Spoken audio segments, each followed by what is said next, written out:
సూర్యాపేట మండలం పాములవారిపాలెం గ్రామానికి చెందిన బాధితురాలు SK Vahida alias Madhavi media ముందు తమ ఆవేదన వ్యక్తం చేశారు. హోటల్లో పని చేసుకుంటూ జీవనం సాగిస్తున్నామని, గత 15 సంవత్సరాలుగా తాను భర్తతో విడాకులు తీసుకుని విడిగా జీవనం సాగిస్తున్నాను. నా కష్టార్జితంతో సంపాదించుకున్న డబ్బుతో కొంతమేర స్థలం కొనుగోలు చేశాను.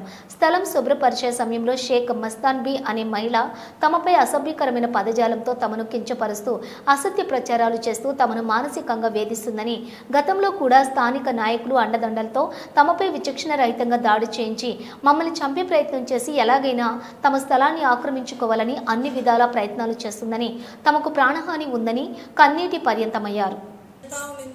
మేము వాకిలి చుట్టుకొని వచ్చేసాము.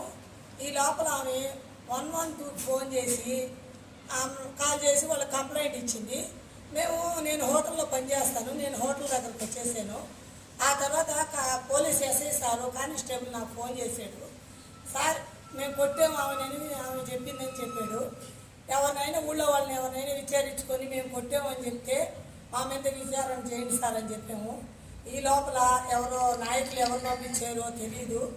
వాళ్ళ ఇంట్లోనే ఆమె కావాలని పథకం ప్రకారము అన్నము, కూరలు, కందిపప్పులు, డబ్బాలు అన్నీ పగలు కొట్టేసుకొని రైకి చింపేసుకొని జుట్టు ఎరబోసేసుకొని ఆమె నా ఫోటోలన్నీ వీడియోలన్నీ తీపించి యూట్యూబ్లో పెట్టారని చెప్పి మేము వెళ్ళి ఇందుకూరుపేట ఎస్ఐ సార్ని కంప్లైంట్ ఇచ్చాము.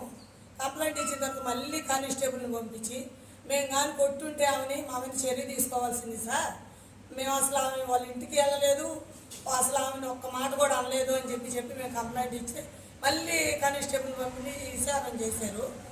అక్కడ ఎవరు మేము కొట్టామని చెప్పలేదని చెప్పి మమ్మల్ని అసలు చెప్పలేదు. మా గురించి రోజుకు ఒక పేపర్లో మా కోడలు నా మీద దాడి చేసింది, నన్ను కొట్టింది అని చెప్తుంది.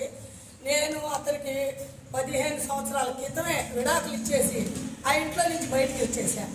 15 సంవత్సరాల క్రితం కోర్టు ద్వారా న్యాయ ప్రకారంగా నేను విడాకులు తీసుకొని బయటకు వచ్చేసాను. ఆ తర్వాత మేము ఆమె దగ్గర ఇల్లు అని చెప్తుంది కదా పాములవారిపాలెంలో, ఆ ఇల్లు ఆమె దగ్గరే మేము 22,000 కొనుగోలు చేసినాం. ఆమె సంతకం పెట్టుంది, ఆమె కొడుకులు సంతకాలు పెట్టున్నారు. ఆమె కొడుకులు 3 సంతకాలు పెట్టున్నారు. ఆమె భర్త బతుకుండంగా కొన్నాం మేము. ఆమె భర్త ఏలుముద్ర వేస్తున్నారు ఆ కాగితాలు ఇవి. తర్వాత మేము విడాకులు తీసుకున్న తర్వాత మా మీద కోర్టుకు వెళ్ళింది ఇల్లు కావాలని. ఇల్లులో ఆ కోర్టు కేసులో ఉండగానే వాళ్ళ కొడుకులు వచ్చి మమ్మల్ని కొట్టి ఇంట్లో నుంచి బయటికి నెట్టేయాలని ఇదిగో కొట్టారు. వాళ్ళ మీద కేసు కూడా ఫైల్ అయ్యింది. కేసు కూడా ఫైల్ చేసిన తర్వాత నేను ఒక్కదాన్ని ఆ ఇంట్లో ఉండలేక హోటల్లోనే పని చేసుకుంటూ ఏడే ఉంటున్నాను. అప్పుడప్పుడు పోయి ఇల్లు చుమ్ముకొని వాకిలు చుమ్ముకున్న సామాన్లన్నీ ఆ ఇంట్లోనే ఉన్నాయి. టీవీ కూడా పగలు కొట్టేసారు అప్పుడు వాళ్ళు. ఆ తర్వాత అప్పుడప్పుడు పోయి చిమ్ముకుంటే తిడతా ఉంటుంది, పెద్ద ఆమె తిడుతుందని గమ్ముకొచ్చేసాను. ఆ తర్వాత మొన్న ఇటీవల కోర్టులో కేసు, ఆమె మీ కోడలు కాదు, నువ్వు ఆమె వాళ్ళ అత్తవు కాదు, ఈ కేసు చెల్లదని కేసులో కోర్టులో కేసులు కానించి ఇట్లా వేపిస్తుంది. నేను 15 సంవత్సరాల క్రితమే వాళ్ళ కొడుక్కి విడాకులు ఇచ్చేసి వాళ్ళ ఇంటి నుంచి బయటకు వచ్చేసాను. కోర్టులో భరణం కూడా 3,000 తెచ్చారు మాకు నెలకి, నాకు నా కూతురికి భరణం కూడా తీసుకోవద్దని వచ్చేసాం మేము. మా బతుకులు మేము బతుకుతున్నాము. ఆమె రోజుకు ఒక పేపర్లో, రోజుకు ఒక యూట్యూబ్లో మా కోడలు నా మీద దాడి చేసింది, మా కోడలు వహీదా, మా కోడలు మాధవి అని చెప్తుంది. నేను అసలు ఆమె కోడలనే కాదు, ఆమె మాకు అత్తే కాదు, మాకు అసలు వాళ్ళ కొడుకు చనిపోయిన రోజు కూడా నేను కానీ నా కూతురు కానీ పోయి కర్మంతరాల్లో పాల్గొనలేదు, అంత్యక్రియల్లో పాల్గొనలేదు. మాకు వాళ్ళకి ఎటువంటి సంబంధం లేదు.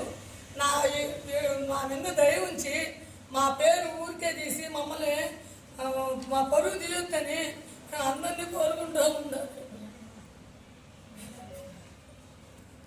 పాపని హుమాయూన్ అనే వ్యక్తికి మా అమ్మ విడాకులు ఇచ్చేసి ఆయనకి మాకు ఎటువంటి సంబంధం లేకుండా నేను మా అమ్మ విడిగానే బతుకుతున్నాము. కానీ వాళ్ళమ్మ మేము చచ్చిపోయేదాకా మమ్మల్ని చంపేయాలనే ఉద్దేశంతోనే ప్రతిసారి మమ్మల్ని ఇట్లాగా వేధిస్తూ పేపర్లలో వేపిస్తూ, ఒకసారి అయితే వాళ్ళ కొడుకుని తీసుకొచ్చి మమ్మల్ని కొట్టి, అప్పుడు కూడా మేము పేపర్లో ఇచ్చాము. వాళ్ళ